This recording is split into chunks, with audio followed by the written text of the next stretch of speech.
really good if I had a pen.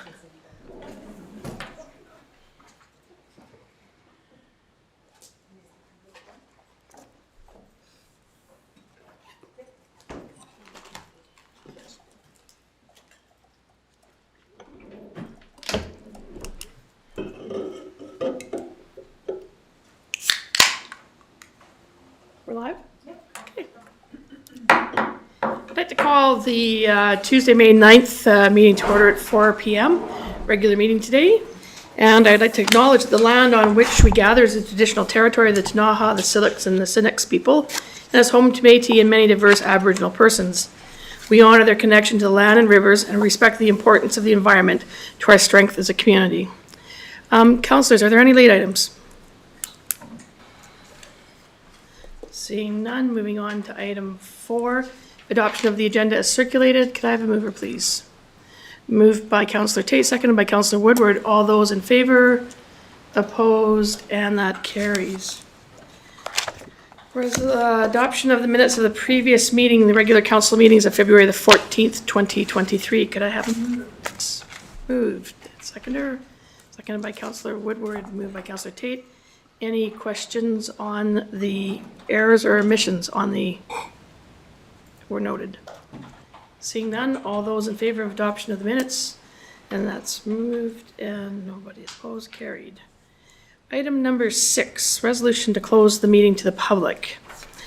That is the opinion of the council that the public interest require that persons other than members of council and staff and any approved audiences be excluded from this meeting, and that the special closed meeting of council continue under section 91 L and I of the Community Charter to deal with matters pertaining to the following: discussions with municipal officers and employees respecting municipal objectives, measures, and progress reports for the purpose of preparing an annual report under section 98, and second, the acquisition, disposition, or expropriation of land or improvements if the council considers that disclosure could reasonably be expected to harm the interests of the municipality. Can I have a mover? Moved by Councillor Tate, seconder. Councillor Page. All those in favor? And opposed, and that carries. Okay, we'll just give a second for, we're done, okay. Oh, definitely. Not flare the methane, or don't turn off flaring the methane. If you're not gonna cap the methane, burn the methane. Yeah. That's Justin. Second to last meeting. So that would be the penultimate. for Jamaican We finally got it. For Right? Are we on? Yes, the penultimate meeting. Penultimate. We're gonna get this word used right This is your tonight penultimate yet. meeting. You know, Second you're gonna have to before the start a last. book of these because you're gonna get at least another 3 years. We're live. Yeah. We are live. Okay, thank you, everybody, and if I could have a motion to reconvene? Moved by Councillor Woodward. Thank you, second by, I was thinking like the meeting's over, nobody's seconding the motion, we're going home. Is that how easy it is? Yeah, that's how easy it is. That's Seconded by happens. Councillor Payne. All those in favor? Opposed? And that carries. Number 7, we have no workshops or education sessions tonight. Number 8, city manager's verbal report. I believe, Mr. Cormack, you have some announcements. I'll just start off by introducing formally Chris Johnson, our new General Manager of Community Planning, Climate, and Infrastructure. Chris will be overseeing 3 directors, the directors of those 3 departments. So it's a large portfolio as part of our both succession planning and just giving a little bit more depth to the organization.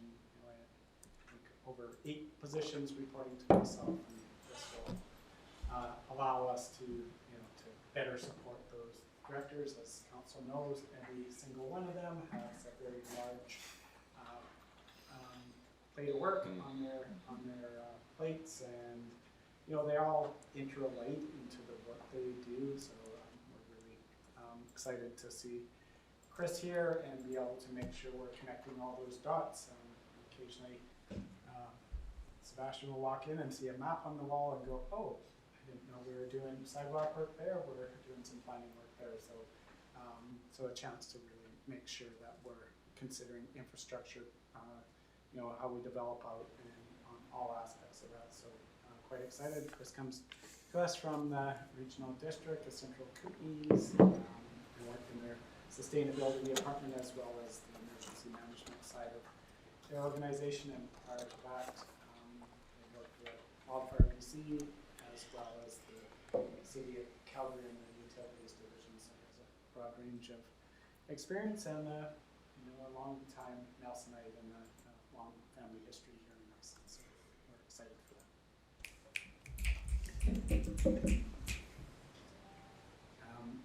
A couple other things, strategic priority workshop. Sarah and I have been working with the consultant. You'll be receiving the agenda and some other material, I believe, tomorrow morning. I think you've received the survey. There will be a survey going out to staff. The thought exchange. The mayor and Ginger have been on the road promoting the thought exchange to high school students. I think you're at the hub as well. And we've seen an uptick when we reached out to certain groups. So I know they're still out there promoting that, but I know thought exchange is really excited about the participation that we're getting in this exchange. They have some new AI tools that are coming out or have been launched, so the data analysis with this will be quite exciting to see. I'm not sure if I mentioned this last time, but the City of Nelson, most of our senior leadership team, the RDCK and CASCAR all participated in an emergency EOC training, a mock exercise in the Chamber of Commerce room, and it was a really good opportunity for all our staffs to get to know each other a bit better and support each other, so that was well worth it. I was on a call with on the Nelson Health Campus, the Mount St. Francis project. That's anybody's been up there, you can see it coming out of the ground now. So that's the long-term care portion. We haven't started on the public health side of it yet. So I think that's going well. It's slightly behind their original date. So I believe, Natalie, maybe you know this one. I think early 2025 is the date they're hoping to be live. And they've been talking to us about how do they, a couple things. One, how do they make sure they can staff that without robbing from the other long-term care facilities in our community. So they're working with Salford College on that, and economic development partnership. We're trying to see if we can be a bit of a pilot of how do we, just don't turn this into a housing challenge when we have these new facilities. How do we train people in our own community or attract people locally? So it's a really good opportunity to look at the different tools we have and whether we can utilize those to just help solve some of these challenges. And they've also been interested in how do they get people to that site. So whether that's transit, whether that's they're going to explore an e-bike program similar to what we have. So we have provided them information around that one. And I did raise the embodied carbon in the construction materials. It's too late for this project, but they're quite, the project manager is quite interested in the work we've done on other projects that IH might do, so we'll be sharing that information with them. And just a reminder that the all-staff barbecue is tomorrow, so if you have a chance to stop by, it's at the youth center, 11 till 3, I think. Yeah, so that's it. Councillors, any reports?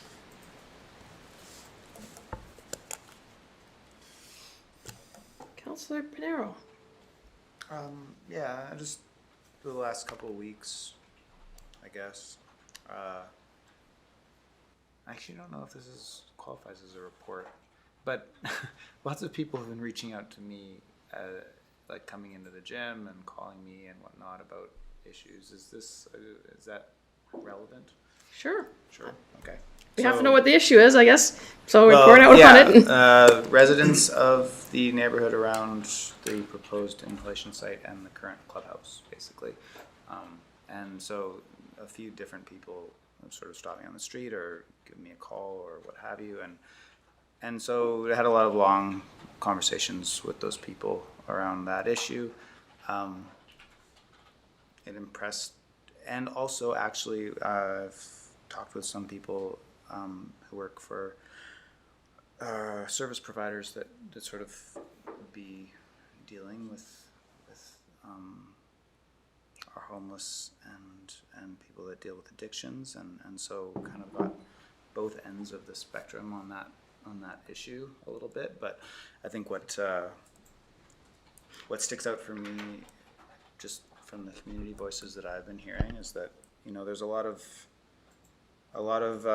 concern and a wish, I think, on everybody's part for just a little more clarity and communication on what exactly is going on, what exactly the goal of it will be.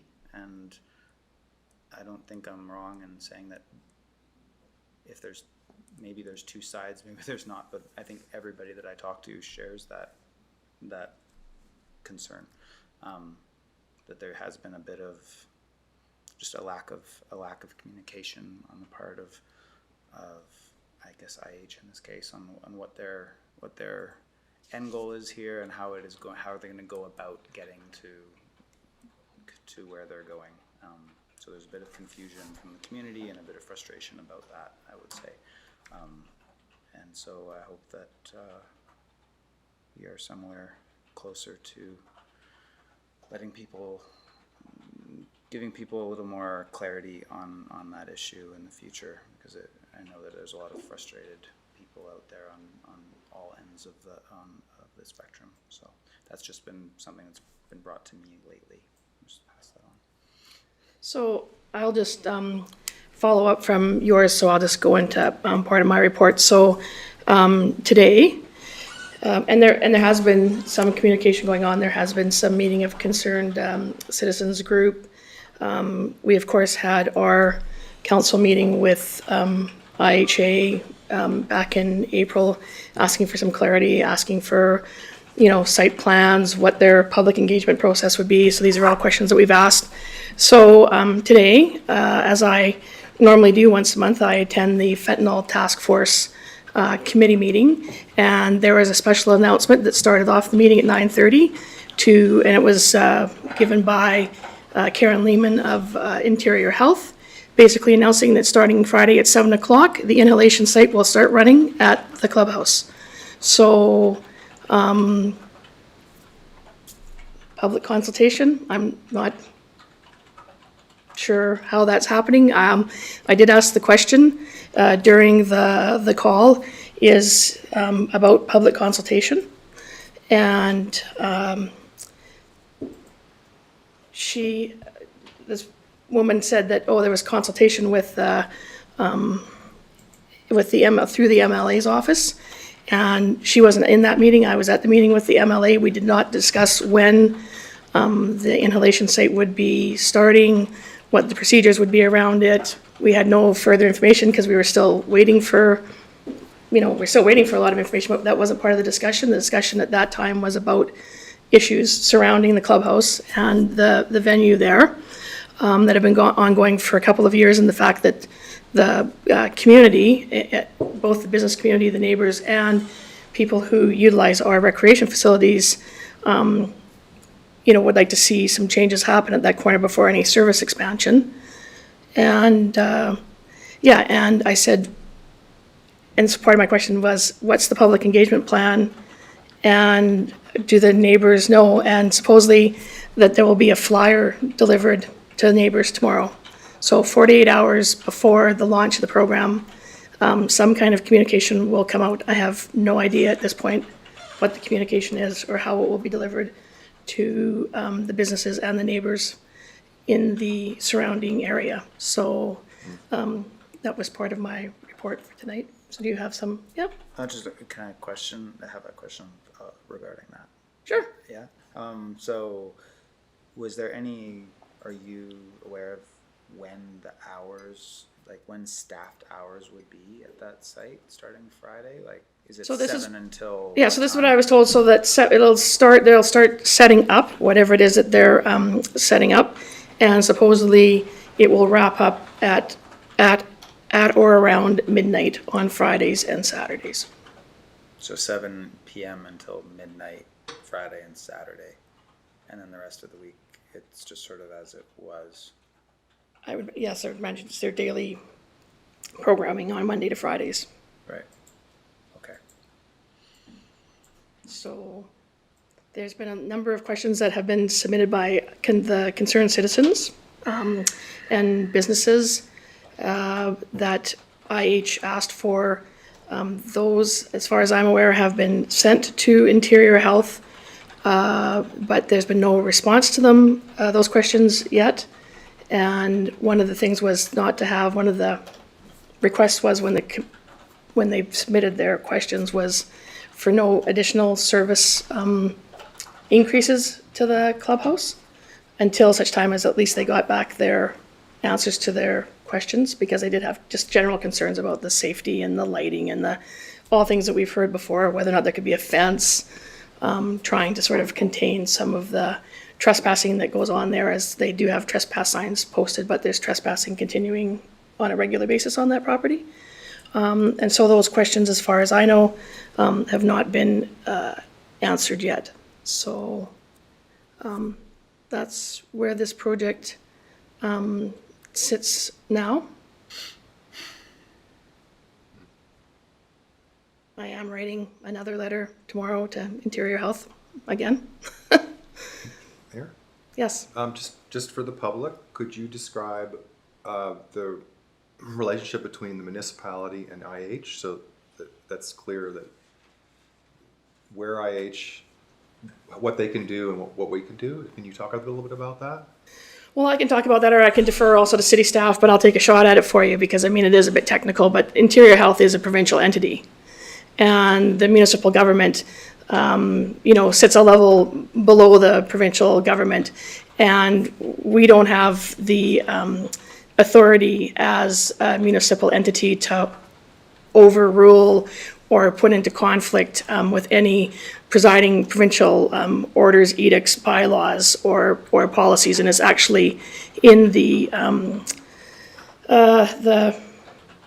community charter. I believe it's section 10 says that we can't interfere with activities of the provincial government. And then superimposed upon that is the fact that we do know that there was this provincial health emergency order that was given in April of 2016 about the toxic drug crisis. And so the idea that they have the right to set up OPS sites, so overdose prevention sites, that's what that stands for, where they see a need.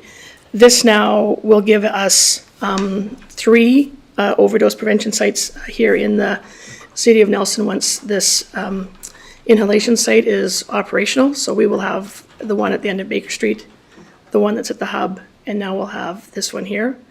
That's 3 within a kilometer. I can report that there are no OPS sites in any of our neighboring communities, Grand Forks, Castlegar, or Trail. Thank you.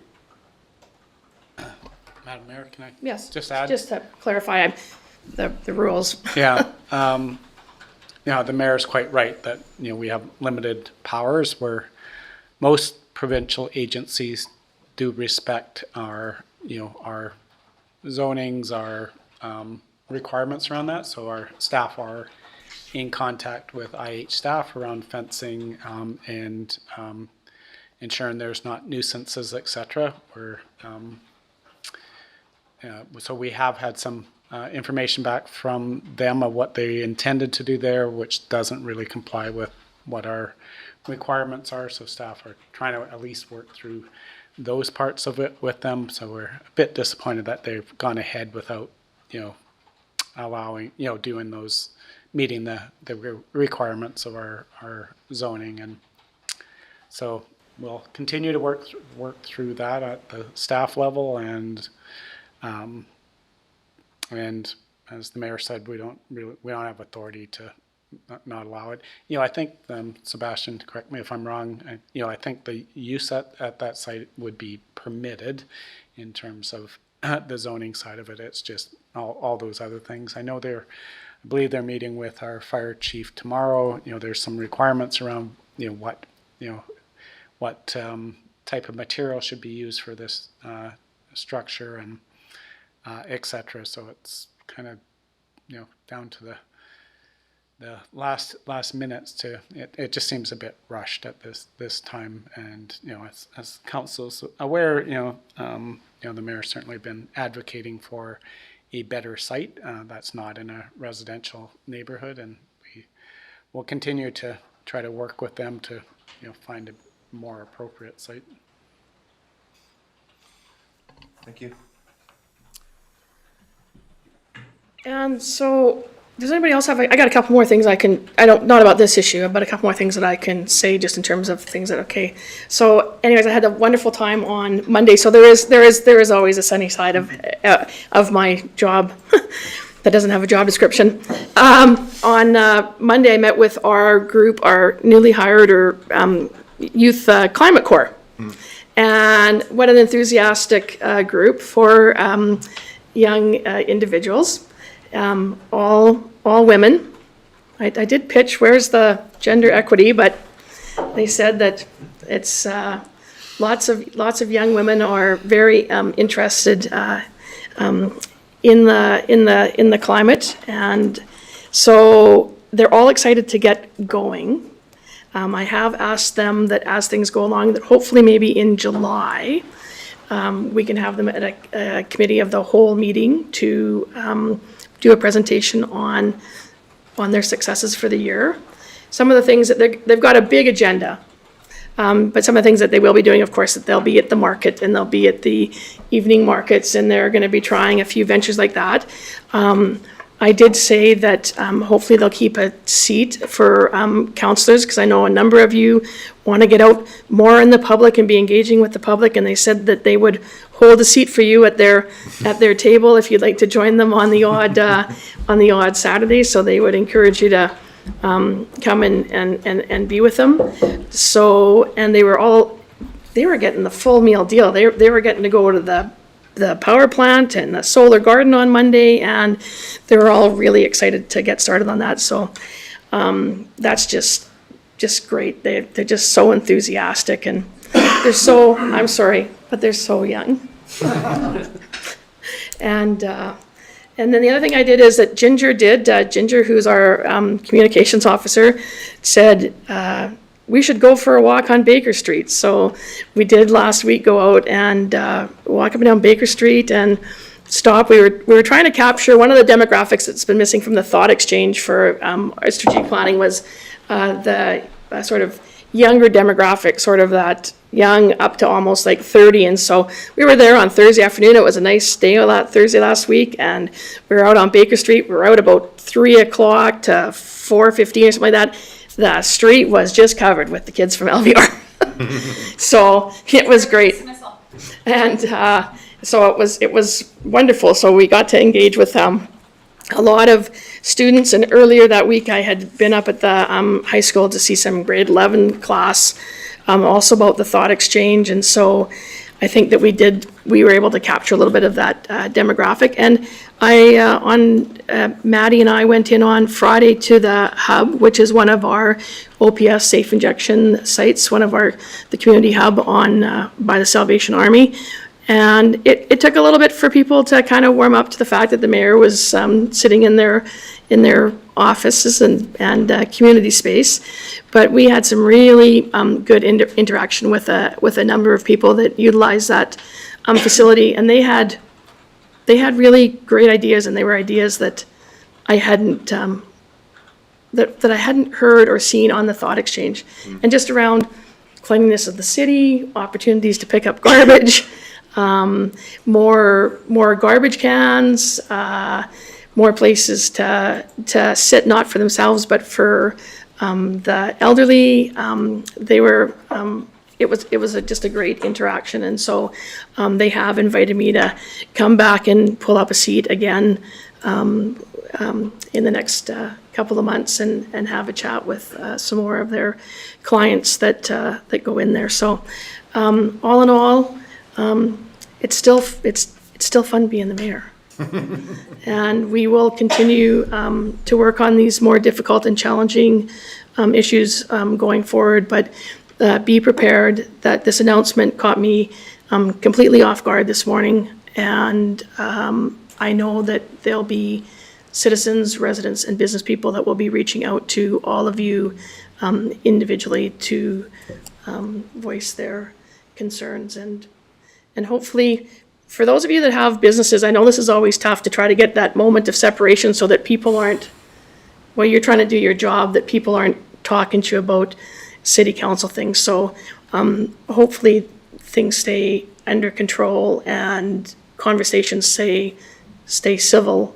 And if you need to, just to say, look, can we take, can I meet you at 4:00, or can we do this at another time? Because I think it's tough sometimes, because I think this is a sort of an emotional situation depending on which side you're on, regardless. And so hopefully we can, that as councillors, you'll be able to find the space to deal with citizens without interfering with the fact that you do have jobs to do during the day. Councillor Tate. Is there, I know we haven't had a communication plan around the inhalation site and the overdose prevention site. Is there any other communication from Interior Health regarding other steps that the province is taking in terms of like prevention and intervention? Because I think that there's more pieces to this giant puzzle that would be really interesting if some of that information could come to us as well. Well, so that is part of the concerned community group isn't just, they're not like NIMBY, like they've got a broader, I mean, and you have children that access probably the indoor soccer and other facilities there at the recreation center. And so the questions that they sent to IH were questions of that nature of what is the broader plan? What is the plan? Because even advocates are saying in some circles is that OPS and safe injection sites isn't the answer, because unfortunately, we're trying to stop people from dying. I mean, this is what we're trying to do. But more people are dying every day. And we have safe injection sites. So we need to add something to the mix. And like, what is the next step that has to be added to the mix? And so that was some of the questions that they posed to IHA, that they were hoping to get back. Besides their concerns around, could you not put a fence around your building to slow down the trespass?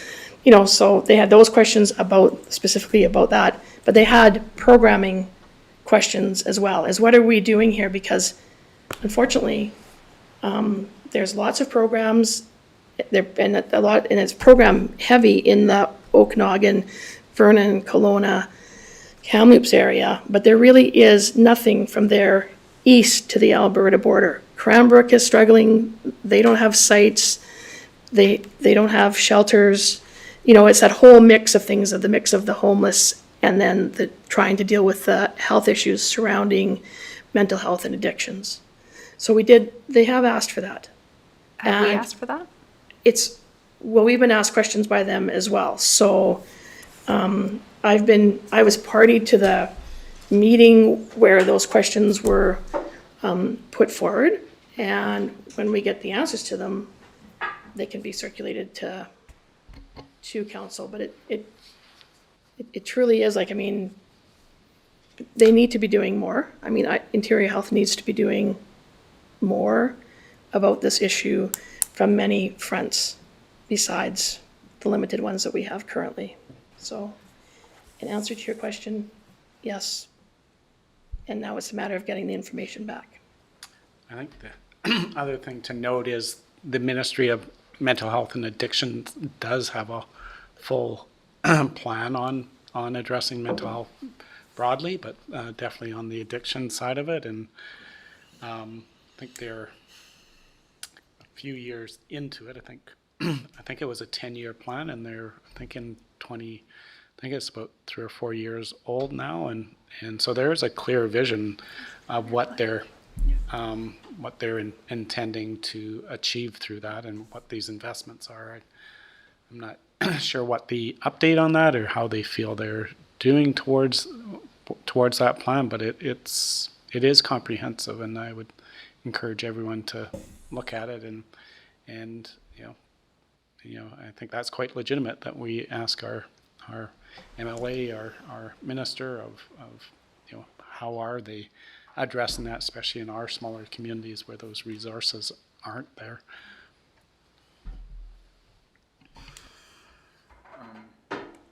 It's kind of, I don't want to go on and on about this really, but just something that stuck up for me during this conversation.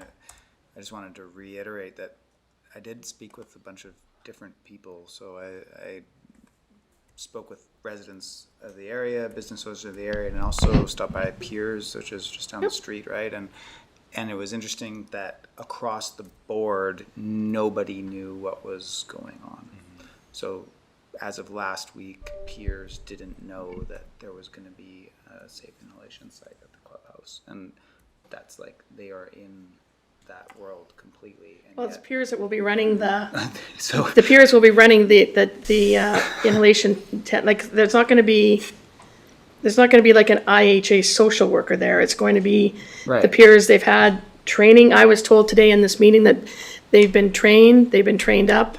They're the ones that are going to be running this program. And yes, it's you just point out the unfortunate that this is like, trust me, at 9:35 when this announcement was made this morning, I was just, I'm pretty sure that on my little Zoom meeting, I looked pretty blank.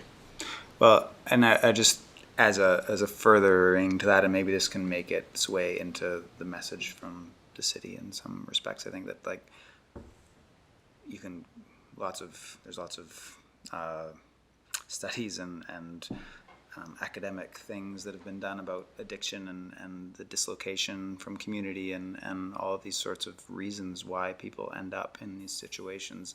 And you would think that part of, if IH has a plan, which they seem to say that they do, although they don't, part of that plan should be to engage the community in any solution. And I think that, from peers to concerned residents, those people, I think there's the general theme of everybody that I talked to was that there was we need to do something. There was nobody that said that addictions wasn't a problem or that people should be overdosing or that, like, nobody came out with that.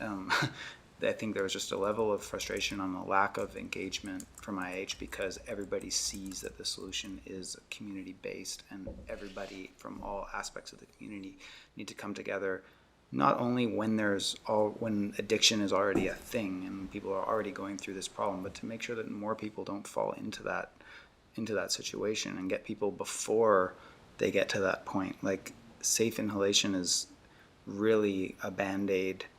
And the major problem is, like, the solutions need to happen way before that. And I think that everybody that I spoke to, that was sort of at the core of their understanding of it. And it's unfortunate that that is not, like, the first thing, that, like, that community engagement isn't the first thing, because the community is so clearly a part of the solution, and that lack of community not engagement, but a lack of a feeling of community is a lot of the reason why people fall into addictions in the first place. So if IH has a plan, I'm assuming that's part of the plan, and it would be great if they would implement that part of the plan. Jesse, you've stolen all of the thoughts that have rattled through my head today on numerous for numerous moments today, in terms of that had today in the meeting the mental health manager said that they've been working on developing this plan since August. Interior Health, Anchors, and Redone have been working since August of last year, meeting twice a week since last August. And it wasn't lost on me that if, starting in August, they had engaged with the community, the city, the residents.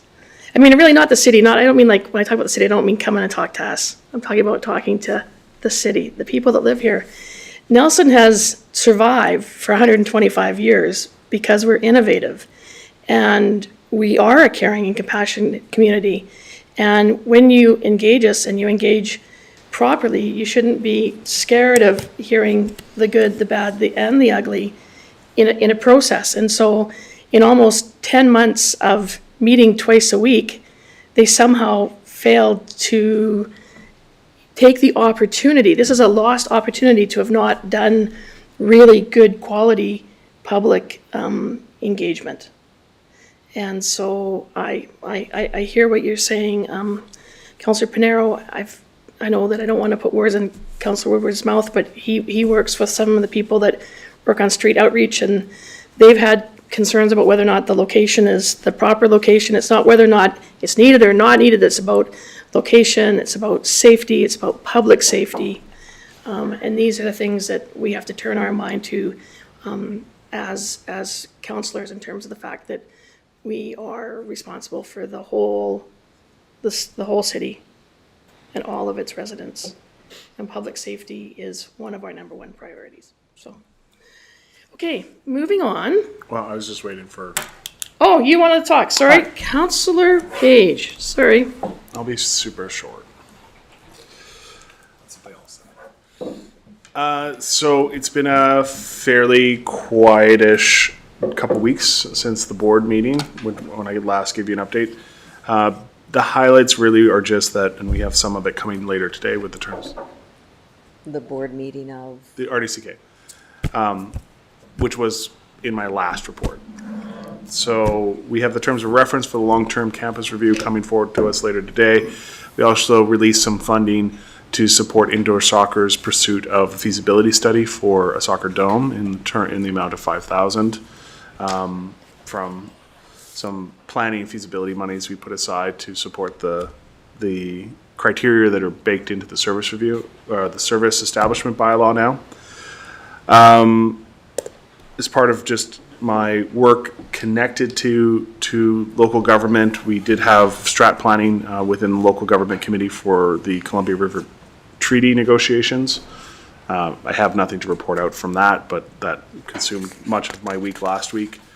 And this morning we had our Parks EFG Nelson Samo presentation, commission meeting for the RDCK, and we received a delegation from the Blue Earth Conservation Society about the potential aspirations for improvements on the Morning Mountain ice rink surface, and we will consider that come September. Other than that, I've just done a few community events. I've seen fellow colleagues at the Business After Business, and I've just been doing my thing. That's it. Councillor Woodward. Thank you, Councillor Page. I just wanted to say that I went to the CBT open house, and I think if I'm correct, you have until May 11th to partake in. It's an open call to the public to put in the survey on CBT's new 5-year strategic plan. They had one, but it happened during COVID, and so it was kind of put together in a challenging way because people couldn't meet. So this is a redo on that, and I went down there, and they give you a slip, and you put in your ideas. You can do it online. You can go to CBT website. I think it's really vital for everyone, if they can, in the community to throw their 2 cents in there, because it really does shape our region. So it was a very interesting time. Talked to a lot of people there, and yeah, if you can do it, it's right there online. Thank you for that. So I think a few of us are registered to go to the symposium as well in Trail, which is the closest one here, in June. So that should be a good another opportunity to see how it's all sort of coming together and what their thoughts are and what they've heard. I mean, the CBT does an exemplary job of getting out to the community and really trying to beat the bushes to get people to participate and yeah, it's great. And we do depend on them, and they are funders of many of projects here in the city of Nelson, and we're very fortunate to have the CBT, and kudos to those that, but they must be they're in year 26 now, I guess. I think 25. I think they were 25 years last year that it's been, and it's, people ask all the time, how do you get one of those? Right, yes. You know, we're the envy of the province in some regards because of the fact that we have the trust. So, yeah, it's important to participate. And just as a side, as an addition to that, I was talking to the president of, is his title, the president of? Yeah, Johnny Sterlioff. Yes, and he was saying to me that they had done 27 engagements before the one here in Nelson, Yes. and there were quite a few more to do. So they're really like They're going out to there. they're going to basically every town. every town, every community. So it was really impressive. It was great. Yeah. Plus the 3 symposiums, and I think there's still some space open maybe in the one in Golden. I mean, it's a kind of a long ways to go, but because it's the basin, it's all of us. So, Thank you. thank you. Anybody else? Okay, we will move on then to item number 11, the Hume Elementary Outdoor Pavilion request. So Hume School is in the planning stages of having a pavilion built to allow for an outdoor classroom close in the back of Hume School on the south side, adjacent to 3rd Street, as a sloped roof alongside the existing south gymnasium wall. The proposed pavilion would be located on city land, and accordingly, the project requires that Hume Elementary enter into a license to occupy with the city of Nelson, which is typically accompanied by an annual fee. The project will also require a development variance permit for setbacks and a building permit. Hume Elementary is requesting that council waive the fees associated with this project. Now, there's a recommendation before us. I'll move. Okay, and it's been moved by Councillor Woodward. Is there a seconder? Seconded by Councillor Panero. Councillor Woodward, if you could read the recommendation, please. Thank you, Mayor. That the council grant Hume Elementary School's request to waive the following fees associated with the pavilion project on the east side of Hume School adjacent to 3rd Street: building permits and development variance permit fees and license of occupation fees for a 3-year term, and further that the fee waivers are conditional on the pavilion being made available to the public outside of school operating hours, and that Hume Elementary School agree to maintaining the pavilion. Anybody have any questions or concerns in regards to this? Councillor Payne? I was just wondering if there's a site plan. I can't tell. Oh, sorry. Does it down. show where the city property is? That's what I was interested in. It's in the agenda package. So down Doesn't show here, where does it show where the city city versus- property is? That's what I'm I have the saying. same question. It's all. Oh, the entire Hume School property, doesn't belong to the Ministry of Education, it belongs to the city. Ah, didn't know. Good to know, thank you. And I did have one other question, just how much are those fees? They're in the. I missed that one too, wow, The fees for the development vary from approximately $500, and the fee for the building permit is estimated at $505, along with an additional $600 damage deposit. Meanwhile, the annual license of occupation fee would work out to be approximately $3,750 per year. my apologies, I missed that. I thought I got from top to bottom. It's in the cost and budget impacts. It's just a little Oh, up paragraph there there, at the okay, top of the got page. it. I skipped that part, sorry. Yeah. I have a question. Question, Councillor Tate? My question is why, Oh, there. what's the history or what is the reasoning behind the 3-year term? Please. Most of our license to occupies are for 3-year terms, and then we ask them to come back and we renegotiate a term. It's just to make sure that everything is in order and Okay. that they're doing everything that they said that they would do. that And they the structure looks like it's more permanent than a 3-year structure. That's why It I was probably curious. is, and we Okay. did something very similar to this a couple of years ago for South Nelson. I always want to call that Trafalgar. Yeah. Yeah, Yeah. South Nelson. South Nelson. Okay, thank you. Any further questions or concerns, councillors? Seeing none, all those in favor of the recommendation? All those opposed, and that carries. Thank you. So, Moving on, we have no delegations this evening.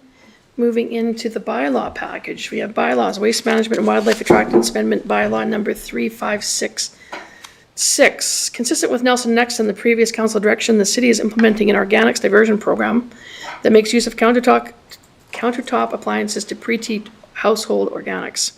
Staff are currently preparing to pilot the program amongst 1,600 households made up of the Fairview neighborhood and also those signed up as early adopters across the city. In order to ensure that the program can be properly administered and regulated by the city, a bylaw amendment is required. Council is now requested to adopt the Waste Management and Wildlife Attractant Amendment Bylaw number 3566, 2023. Okay, that's been moved by Councillor Lockenberg, seconded by Councillor Woodward. Councillor Lockenberg, you want to read the recommendation? The council passes the following resolution that the Waste Management Wildlife Attractant Amendment Bylaw number 3566, 2023 be finally adopted. Okay, is there any further discussion? We've discussed this several times going through, and this is just finalizing the bylaw that's required for the program. Just, Mayor, just as there are a number of pieces here that are being finally adopted, I just wanted to just mention that to the public that we've already moved through these, so it doesn't feel like we're just moving through them quickly, that we've already actually moved through them, we've discussed them, and this is the final piece. But just to be on public record there. Yeah, no, perfect. Thank you, Councillor Woodward. Yes, we've discussed these and now final reading. And so now this is one more piece of the puzzle that gets to be inserted so that we can continue to move on with getting the recyclers out the door and into a kitchen near you. That's a good So 13B. So we have building amendment bylaw. We didn't Sorry, vote. what? Did I not vote? No. Oh, okay. All those in favor of food cyclers? And those opposed? And that carries. Thank you. Sorry. Okay, moving on to number B.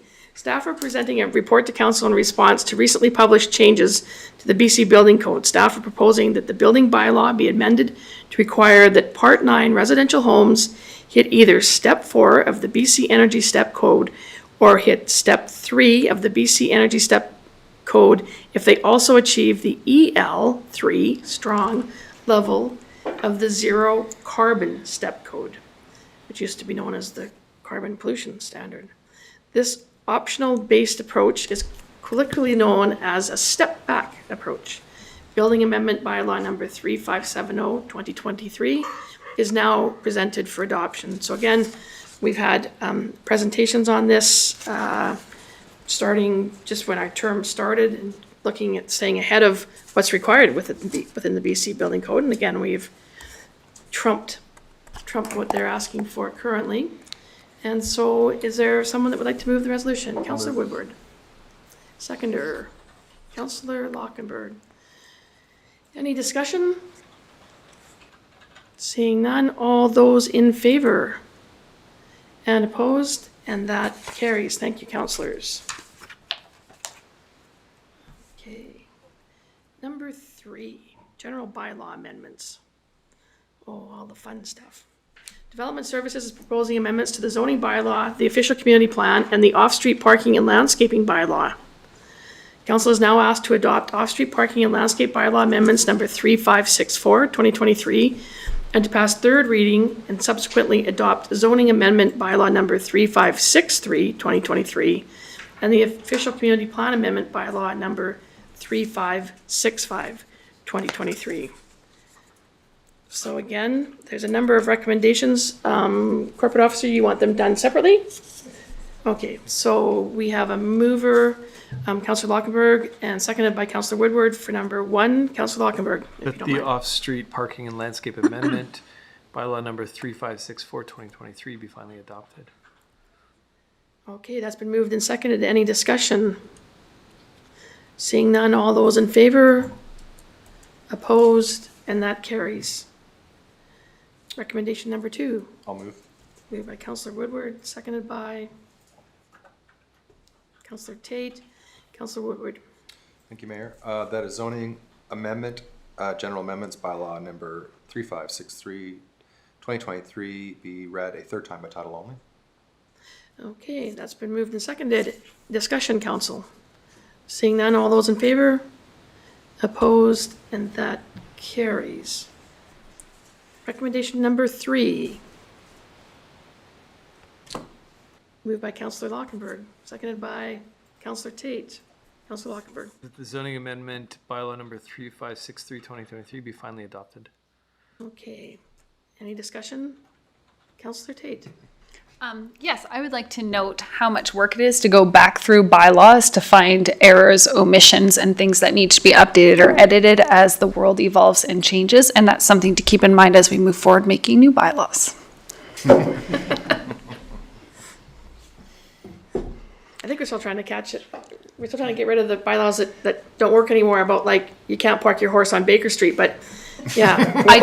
We'll try to limit any new ones. You joke, but I want to think about it for a bylaw that we would implement now that would be obsolete in 15 years. Well, exactly.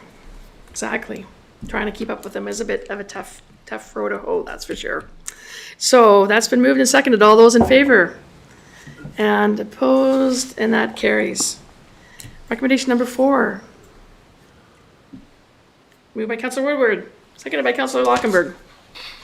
Councillor Woodward. That the official community plan, General Amendments Bylaw number 3565, 2023 be read a third time by title only. Okay, that's been moved and seconded. All those in, any discussion? All those in favor?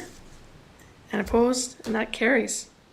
And recommendation number 5, moved by Councillor Tate, seconded by Councillor Lockenberg. Councillor Tate. That the official community plan general amendments bylaw number 3565, 2023 be finally adopted. Discussion. That's been moved and seconded. Councillors, all in favor? And opposed? And that carries. Thank you very much.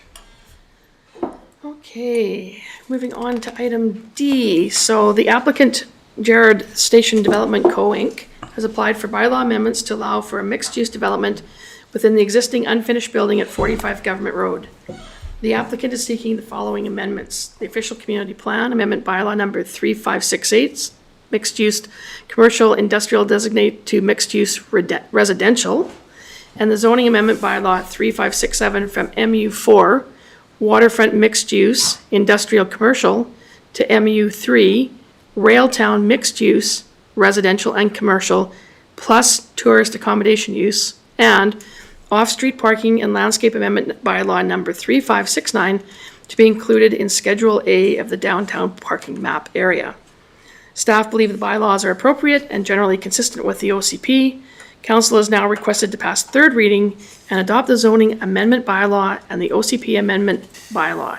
Council is also asked to provide third reading of the off-street parking and landscape amendment bylaw, which will require one additional separate council meeting in order for it to be adopted.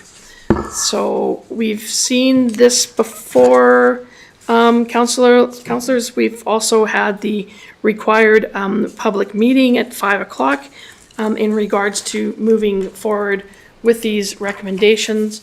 And so, and again, we're going one at a time. Here we go. I'll move number 1. Okay, and a seconder, Councillor Lockenberg. So, Councillor Woodward. That the zoning amendment bylaw number 3567, 2023 be read a third time by title only. Okay, that's been moved and seconded. Any comments? Seeing none, all those in favor and opposed, and that carries. Recommendation number 2.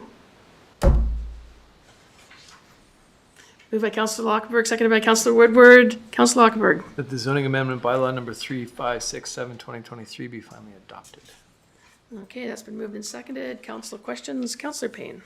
I still just want to note that I do have some concerns about adding the tourist accommodation use into this, knowing that we are in a housing crisis with 0% vacancy and need housing. So this is an opportunity to not provide housing in that facility. And I have checked out with the tourist accommodation industry, who gave me a lot of facts and figures about the fact that we are not in dire need of tourist accommodation. It is rental housing stock that we have a strong need for.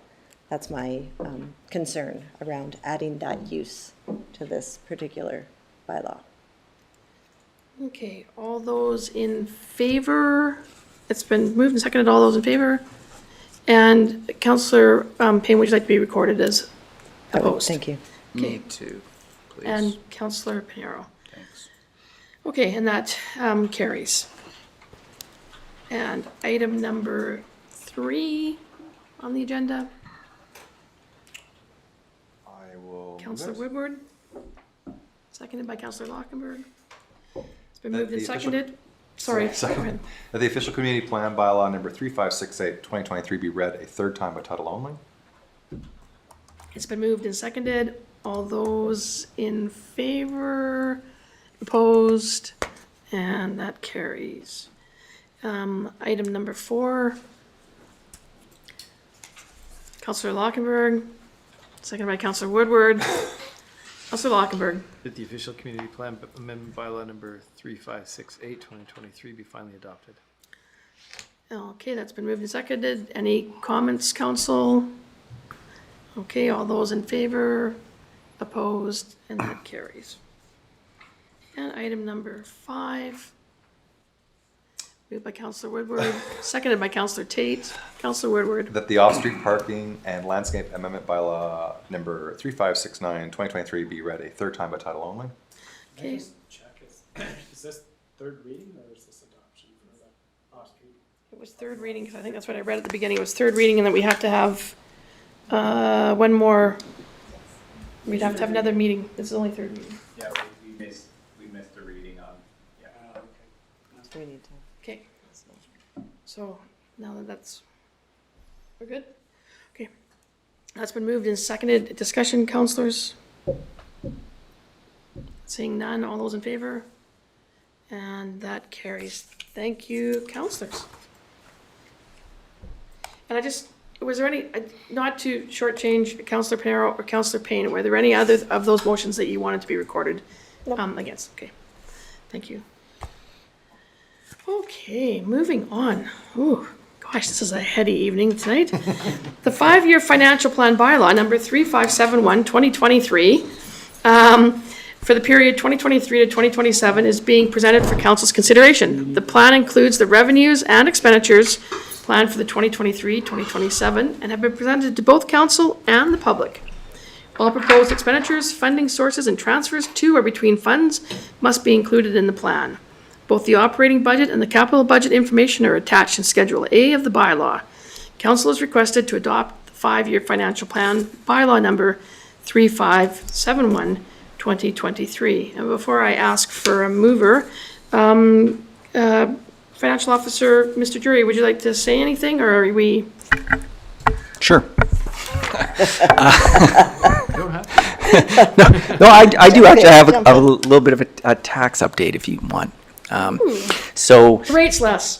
yeah, well, don't have any control over ours. What we have in the financial plan is our tax rates, and we'll do that by law next after this one. But, of course, we talk about how our taxes make up 48% of that tax notice. We have regional district on there. We have school tax on there as well. The province sets their own school tax rates, but we do have those rates in now. So now that we have all the rates, I can kind of paint a bit more of a whole picture of sort of what things look like for that typical Nelson home that probably nobody owns, but theoretically that this home increased in value by that 5.33% and is now worth $674,000. That home would see a 3.8% tax increase when you include all of those city, regional district, hospital, MFA, BC assessment, and school tax in there as well. So that just kind of gives you a bit of a broader picture of kind of what that'll look like. So just to reiterate, you just said, so that's overall, a $674,000 home is going to see a tax increase of 3.8%. Correct.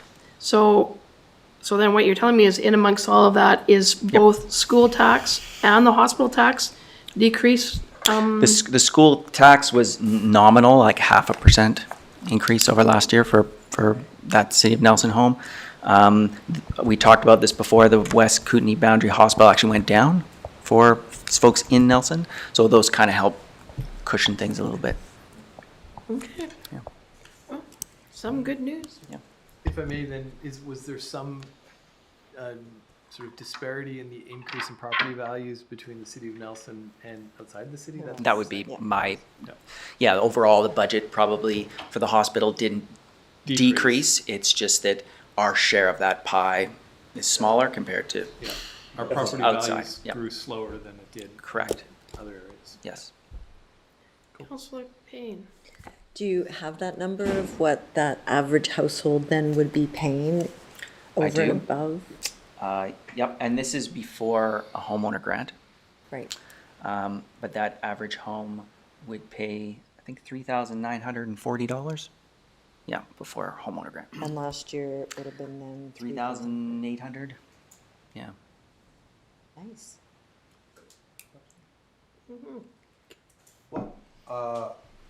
So the average home is 74,000. 674,000. Was it less or more last year? Do you have that? The average home? Yeah. Yeah, it was Less. less. Yep, 641, 640, yeah. 640. Yeah. So it's gone up slightly. But Yep, 5.33%. So that's actually a slower rise than it has been over the last couple of years. Is that Well, correct? yeah, last year I think it was 25%. We saw a pretty big jump up that year. This is So it's actually Yes. it's tapered off. right. And again, just, I think that's a good example of how our tax rate goes down as assessments rise higher than what we need in taxation. So, I think there's a misnomer sometimes. My house went up 25%, so I'm going to pay 25% higher taxes. That's not what happens. We actually reduce our rate of tax to reflect that higher value. So if we need $1,000 in that home, we will reduce our tax rate to collect that $1,000. It's not on how much your house went up. Thank you. Any further questions regarding the taxes? So now we've got everybody submitted their requests. So the question that I always want to know is, when is this arriving in when is my lovely postman from Canada Post dropping this in my mailbox? Yeah, so we're kind of in the printing process right now. So we probably, I would say in the next week or two, be able to put those together and get them out in the mail. Yep. So we should have them by the beginning of June. I hate to commit to something here, but We should- normally we like to get those out. Maybe we that- might have yeah, them by the beginning of June. That sounds good. We'd like to send them out in May. So yeah. Yeah, Yes, don't forget you that's a have to claim good it online. point. Yes, make sure you claim your homeowner grant. That's all online, and that's a provincial program, so you can go online and do that, or you can phone them up and do it. If you don't have access to a smartphone or a computer, you can do it on the phone. Councillor Payne. Are we legislated to print those and mail them, or are there other opportunities that different communities utilize too? Yeah, it's a great question. Could we do them all digital? Yeah, I'd have to look into that if that's something we could move towards, but, yeah. We're not, This year. Not No, this I year, get no, that. no, for sure. We Thank we you. get just about everything digital Yeah. now. Yeah, I think you'd have to opt in. Somebody Yeah. may not No, have I get that. access, right? Just the same way we did with Nelson Hydro. Correct, that's right. Yeah. Well, I'll move that. Okay, and seconder? Sure. Councillor Page, Councillor Woodward.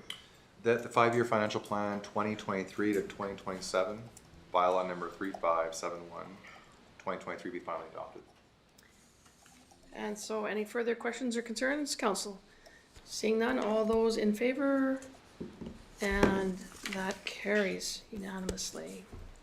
Okay, moving on to item F. Each year, City Council approves a 5-year financial plan which establishes the annual budget and priorities. An annual tax rate bylaw is also required in order to collect the appropriate funds to finance these activities.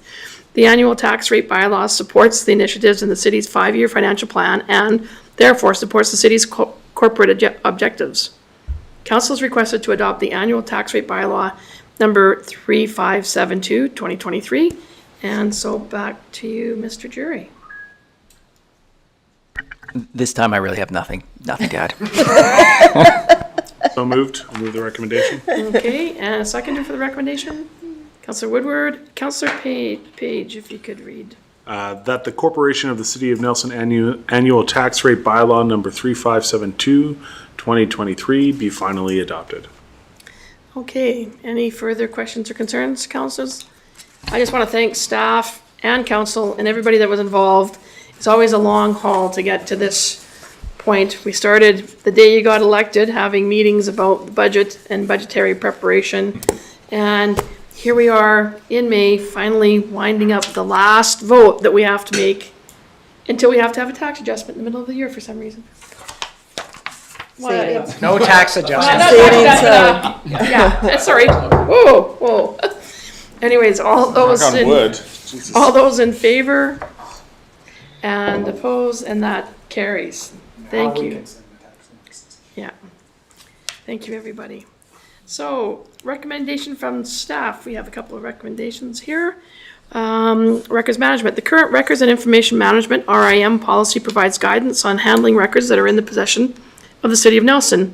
The existing policy dated July 7th, 2000 is not current with the existing requirements and guidance for local governments in the province of British Columbia as provisioned by the Local Government Management Association, the LGMA.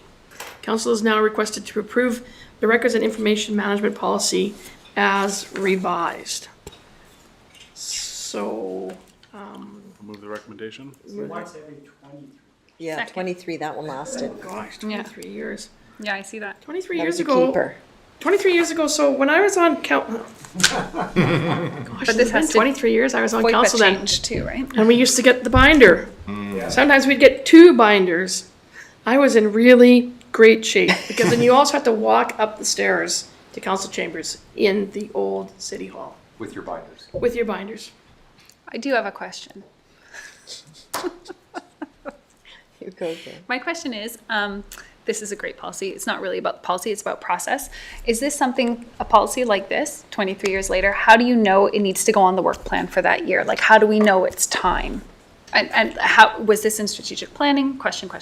Easy question, hard That question? wasn't a strategic planning, I can tell you that. This is like an internal, so I can let the corporate officer answer that. That would be an internal, something where we wouldn't even. Driven by a project. Yeah, so last term, council did approve a digital transformation project. Yeah. So that was budgeted for, and that's sort of what initiated or instigated this. The Is like a policy cascade change is effect. that, yeah, we're trying to digitize everything that we do going forward. All of the paperwork or applications that we get, we're trying to move towards digitizing, doing it digitally. And then so naturally we need a disposal sort of system, we need a records management system that is digital. So that's Backup, what this all is. that sort of Yep. stuff. Thank you. So, process-wide, so as you saw with development services, each department's responsible for looking at their bylaws and ensuring those are as current as possible. And, it really depends on, some are quite internal, and some are strategic, your fees bylaws, all those things that come out of tax rate bylaw, those things that come to council. So some are, like I said, annual because we have to pass these new financial plan bylaws, tax bylaws. Some are more administrative, and those ones tend to, not necessarily get updated as probably frequently as in an ideal world. But we do prioritize what's operationally impacting the city. Are we updating our fees? Are we business licenses, all sorts of things. So local government is we do have a number of laws and processes for the public that they have to follow, every fee, etc. We have to pass bylaws, and we are looking, I know Chris is looking at doing some consolidation of other bylaws to make those more easy to update, because when there are a number of separate bylaws, then you have to update the whole bylaw to maybe change a rate in a bylaw. So, so I guess in summary, each department is really looking at, their operations, what bylaws affect their operations. And, I think your comment earlier that, that is one thing, and hopefully you heard that in some of your training, be really cognizant of what bylaws you are adding and what you are regulating, because it's hard to keep up with all those bylaws. So if there's ways to work with the public that you don't actually need, bylaws, that's always preferable than having a number of bylaws we're trying to maintain, enforce, et cetera, et cetera. And so I think I'm hearing that there is no schedule for review of these things, and they bubble up when they bubble up, which is normal in all big institutions. It doesn't bother me. My next question is an easy one. Do policies always come to council, or I know bylaws do, but why? Is there a particular reason why this policy came to council as opposed to not coming to council? Because this one is about council, records of council, so minutes, bylaws, even we've added in here the retention schedule or retention of video recordings. So those are council's documents. Thank you.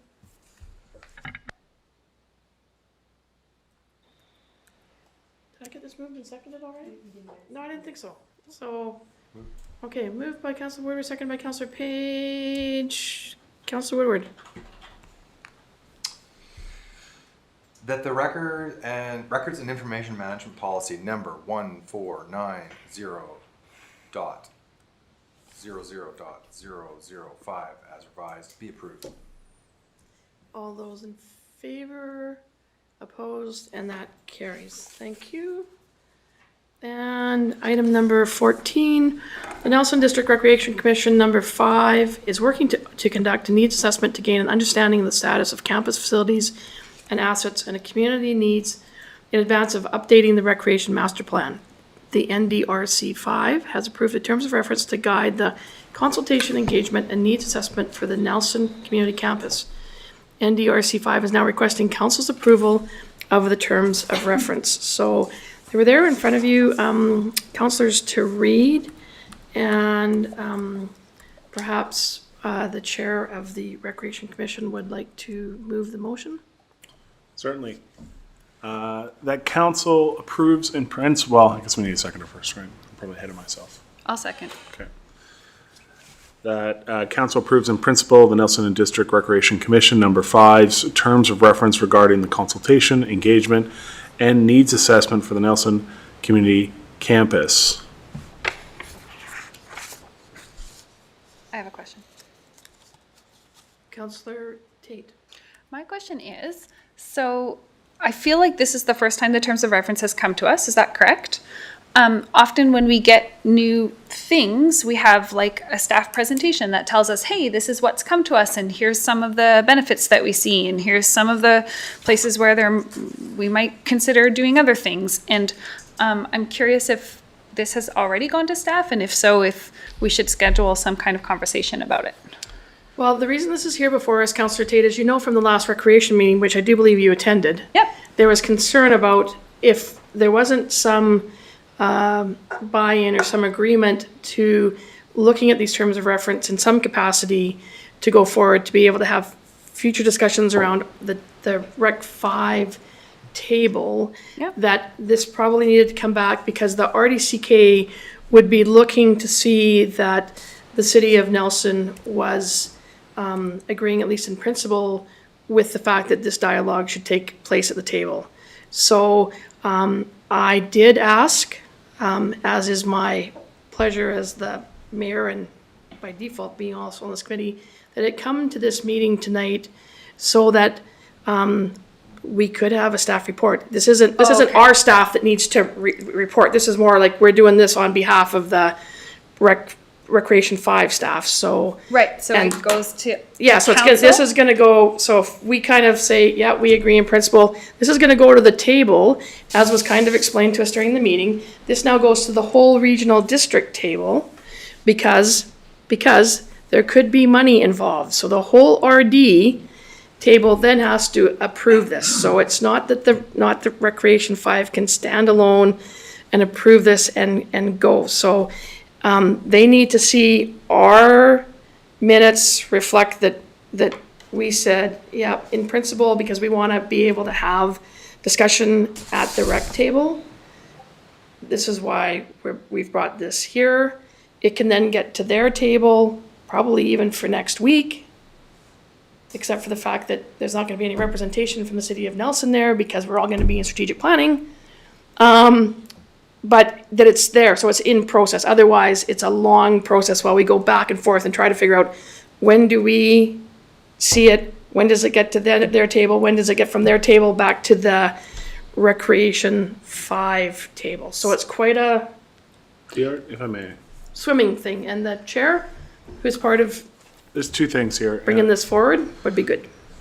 I think it's important from staff, as the mayor has said, that when they embark upon this cross-jurisdictional review of these buildings and their long-term vision and planning and facility management, that not only on a staff level conversations have had, but that both boards in full have agreed that this is work that they want to see done, right? Like, that's why it's coming to us now, the full of council, because this impacts our buildings, and you guys need to know that we've wanted to look at this, and that the 2014 master plan asked as part of that process to have a broader, more comprehensive vision cohesively of the entirety of the campus, and that these are the terms of reference staff have worked together to generate. But now this is our opportunity for those of you that aren't on the commission to also weigh in, have those conversations, and make sure that this is reflective of what the values you would want to see reviewed inside of that campus review. And as it says in the terms of reference, it's setting the stage for an actual recreational master plan of that area for the next decade or so, and hopefully with the idea that, you know, we would sink our teeth and get some traction in some of those longer pieces by having that full consent of this table, as well as the mayor was saying, the full consent of the RD table. Sorry, it was too long of an answer for me. I'm sorry, it's true. Sure. I wasn't the meeting. So this, we would approve it or not, but let's pretend we approve it, and then the two staffs can get together? Okay, so like Sam Allison hasn't looked at this yet and been like, this makes sense for our facilities to do it this order. Yeah, we haven't had a chance to Okay. really talk with their staff, and so that would be our next step as staff, as you saw in the terms of reference, it's kind of draft, and I just thought it would go the other way. I was surprised that it was here already. yeah, it's anyway, I'm learning. We'll Okay.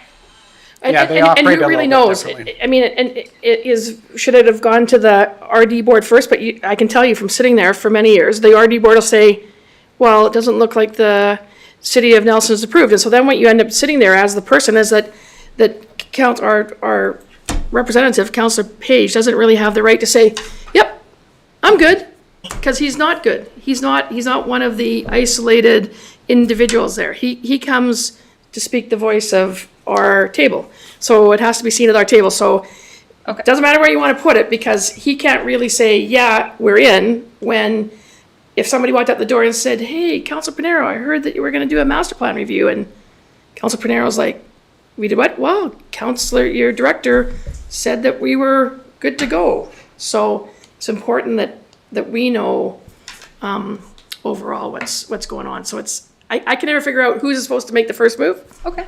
I took the opportunity to make the first move by bringing it to the table. Okay, so it's normal to be like, is this the right first move? Which is cool. I love it. Okay, thank you. Did you guys have any questions about it? Like I've been poring over this for months. It's cool?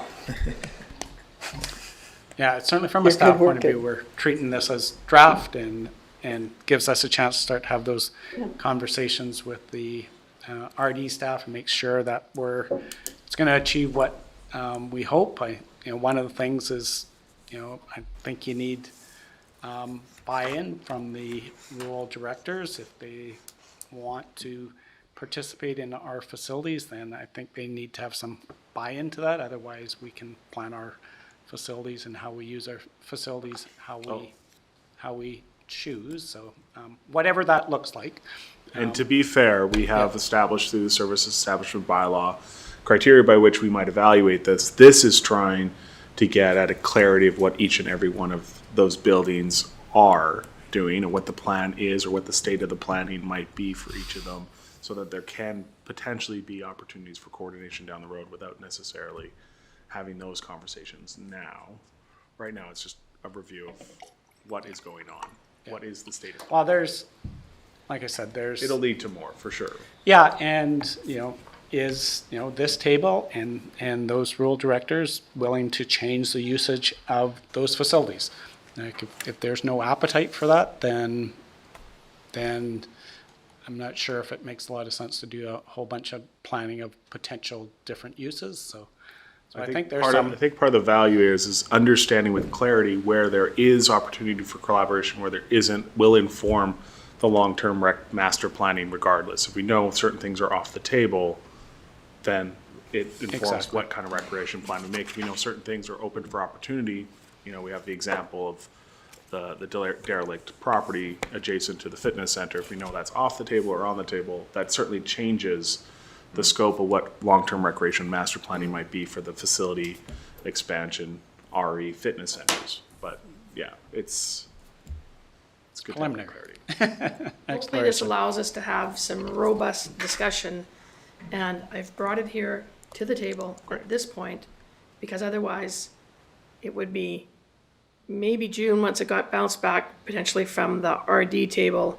then it's July, then it's August, then it's September, and guess what? We've already been in term for an office for 1 year, and we still have gotten nowhere in the discussion planning, so I've brought it back. I just want to note that it was moved and seconded without the word subject to establishing a cost-sharing ratio with area E and F. So, and I, Motion struck that. That wasn't lost on me, Councillor Page, when you read the resolution. So the resolution is that the council approves in principle the Nelson District Recreation Commission number 5's terms of reference regarding the consultation, engagement, and needs assessment for the Nelson Community Campus, period. So that was moved and that was seconded. Any further comments?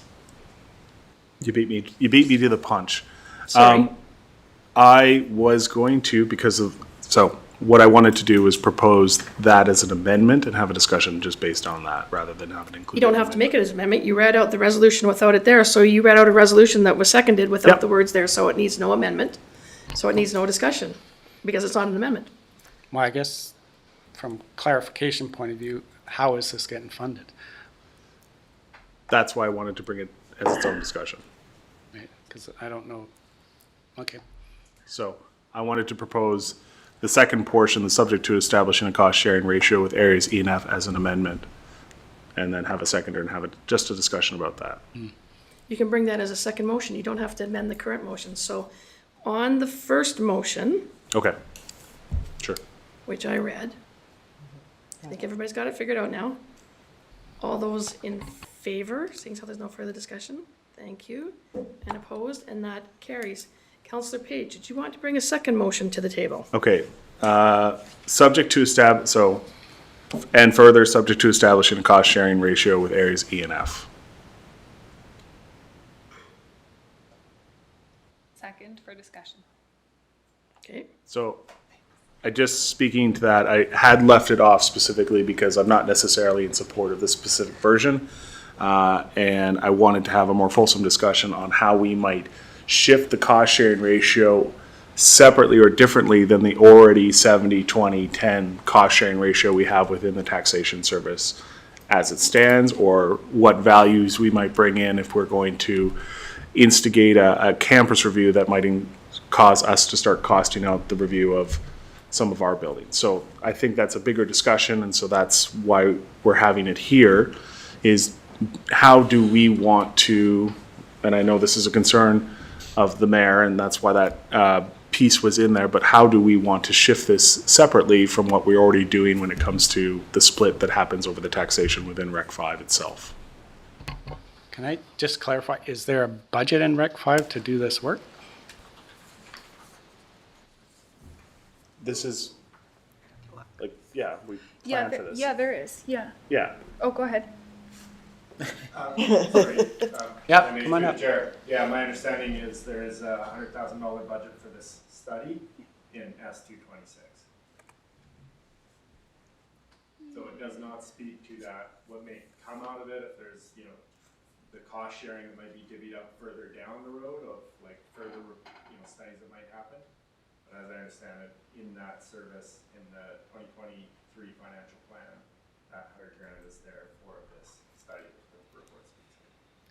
So then, with that piece of information, Councillor Page, I would have to ask is that do we need to even have this motion at this particular time? Because we don't have to solve all the world's problems at once. Do we go in, do we have the discussion? If it turns out that they want to be, they want to cost share buildings, then that would be part of a negotiation of you're going to bring in and we're going to maximize the utilization of the campus. And so we need to have a discussion about an alternate costing mechanism, because it does seem a bit ridiculous to me that we would go through this and then one participant would only pay 10% of the cost. Like, we might as well just continue running our facilities as our facilities. So is this, at this point, if there's already a line item in the budget to have this discussion about what the future holds, do we need to be looking at then how we pay for the future at this junction? I think that question I would put back to you. You had an idea here around wanting to have a cost sharing piece with this, from my understanding. So was there something different you wanted to see? I'm just of the mind that when we have this discussion at some point, we have to discuss money in the process, but maybe we should let the process flow So and see where that goes. okay, so You know, if we've got budget for it, then let's start the discussion, Okay. knowing that at some point in all of these discussions, the buck stops somewhere. I mean, there will have to be a discussion about money at some point. Okay. Yeah. But not right now. Yeah, I don't think it needs to be right now, no. So withdraw or defeat? defeat. Yeah. I can withdraw the motion. Okay, Discussion had. Good. there we go. It's always good. Anyways, as you can tell, as we know, when it comes to being in a service, it's not as clear cut for us. And it doesn't matter whether it's recreation service or it's the waste service or if it's GIS. It's complicated when you have another partner and the other partner has 19 moving parts with it. Basically, the number of people around the table. With 20 people around the table, we think we have a problem. 20 people is even more challenging. So I think this is good. So that was passed. And thank you for that. So now that can go, we will send it off to the regional district. Hopefully they'll get that on to their agenda, and that step will be, Yeah, it's nice to see the momentum. yeah, so like, let's just keep the momentum going. That's what I'm after at this part, not a delay took us 4 years to do the service review, so we had 4 years of lost opportunities at recreation. We don't want another 4 years to go by if there is an opportunity to be had in improving or modifying that service, so. Item number 15, information items, including correspondence and minutes of committees and commission meetings. So in front of us, we have an updates on minutes, council, commissions, committee boards, and provided for council information. We have item number 1, the Cultural Development Committee items, and number 2, the Nelson Public Library minutes. There's a staff recommendation. Would somebody like to move it? I'll move. Okay, seconded. Councillor Pinero, and the staff recommendation is? Council receives the committee and commission's meeting minutes for information. Thank you. Is there any discussion? Seeing none, all those in favor? And that carries. Okay, and then moving on to reports. We have reports from Finance, Purchasing, and Development Services. Is there a mover of the staff recommendation? I'd move. Councillor Woodward. And a seconder? And I'll come back to you as the mover. Is there a seconder? Seconded by Councillor Tate. And to the mover. Thank you, Mayor. This would be for CFO. Quite a large number there, almost 4 million. And so I was, Um, this is on the, AP? the accounts payable.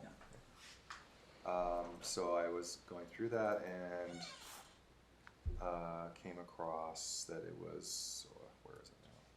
Is there a couple of Fortis? Yes. Yeah, So Fortis. yeah. So that's our power purchases, so there'd be 2 months on there, just the timing of it, you know. Right.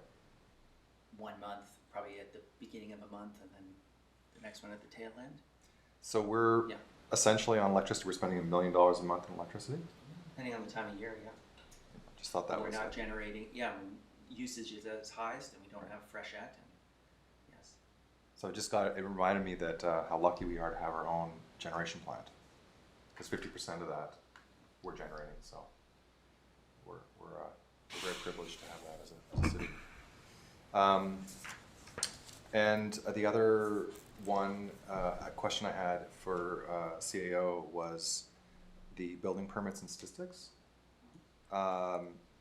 We were, you know, it was sort of said we were in a building boom,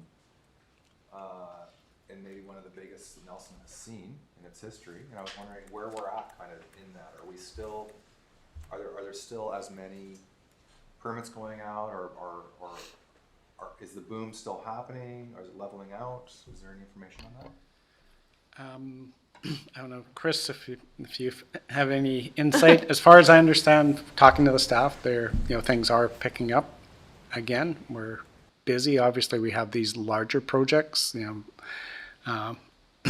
Nelson Health Campus, the assisted living project here, Kulos Development Project. Some are wrapping up. I think talking to one of the building inspections, the condo development on Victoria is getting occupancy or just awarded occupancy. I think the NDN, the Nelson Daily News condo project on Baker Street is close to occupancy as well. So, but again, I think we're starting to see those building permits bump along.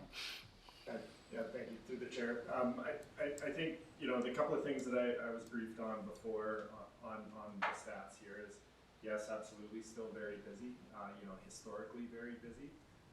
The numbers that are shown here do not necessarily show that compared to 22, but of course 22 is, in that sort of peak boom. So as far as the number of permits and then the actual estimated value, I mean, not every permit is the same, but still getting an influx of permits for, a number of secondary suites or like in-house things as opposed to doing like a large development.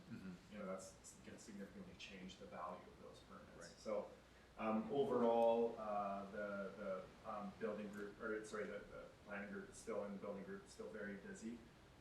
Is it as busy the tempo that it was last year? Maybe not quite, but this could just be a breath. And last year we were also kind of coming out of the pandemic boom and firing away there. So Thank you. a second five. Yeah, thank you very much. Never a slow moment in Nelson. No. Never ongoing, and put you on the hot seat right away to know he's only been here since Monday and we're already firing the questions at him. So, we're gonna have to move you up closer the next time. So, welcome to the team again. So, that wraps up that. Oh, all those in favor? Speakers list. Oh, sorry. There you are, right there. Councillor Page had a question. Well, I'm trying not to be as interruptive, so you guys might not be used to it. I had a question around the purchasing report, specifically the highlight around the utility GIS RFP.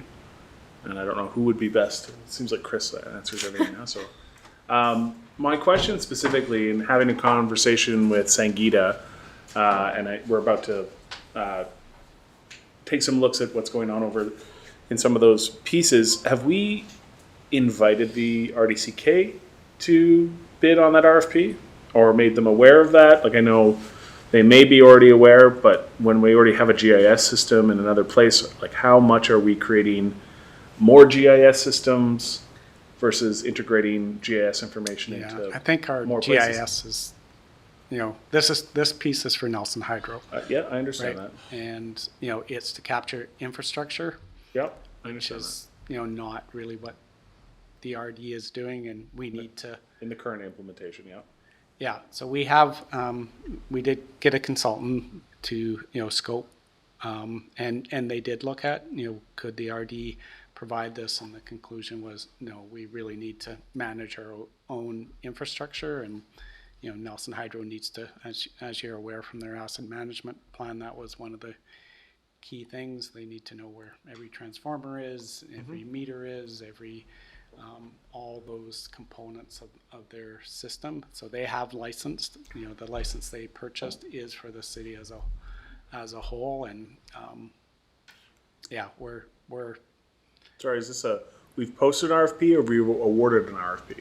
Yeah, it's been awarded. Okay. Yeah. Sorry, it's just the wording that's still here. I guess this is from Q1.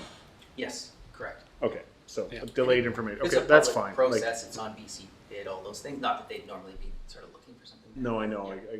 Okay, I understand. so we are certainly having conversations regionally with other municipalities that would have similar infrastructure, Trail, Castlegar, that, maintain their own GIS systems. Is there opportunity to, to collaborate with other munis that, like I said, has similar infrastructure and similar needs that we do. So that's part of our reach, and so this right now is Nelson Hydro, but I think the consultant that looked at this really has concluded that the city needs to, adopt our own GIS system, and we're still using AutoCAD and as Chris said, taped to the map taped to the office of the director. So we need to move on GIS, and Sure. and Nelson Hydro is Fair the enough. first piece of it. And the other thing, just to, as awareness of NG 911 is really a GIS project. That's ultimately what it is, and we're really hoping that, we can sort of align, where we're going with GIS as a city with our needs on NG 911, and just align that GIS work, because ultimately that's the goal. If you have text from the corner down there, it will geolocate you, and that's the power of the NG 911 is to is all that geolocation technology. Councillor Tate, you have a question? Nope, it's good, thank you. Okay.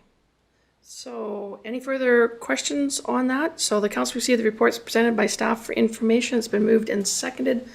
All those in favor? So no correspondence then. Opposed? And did you have something from? Usually we get a correspondence package once a month, so nothing came. Wow. There you go. You will get a correspondence packet, but it's not anything that we need to go. Thank you. Okay. So, and then that takes us to item number 16. Nobody's got a notice of motion, I hope, because boy, do we ever have to get that straightened out at some point. That procedural bylaw needs a little work, so maybe we'll see that back eventually. Number 17, there was no late items, so number 18, our favorite number, it says resolution to adjourn. Is there a mover? That's been moved by, wow, that was, finally got all the hands up. Look at that, that was great. Moved by Woodward, seconded by Page. All those in favor, and that's unanimous. Okay, good night, everybody. Thank you for a good meeting. Lots of work accomplished today, and everybody stay well. Thank you. Yay. Thanks, guys. Thank you. Just about piggybacking, is it, like how does it intersect? It's Nelson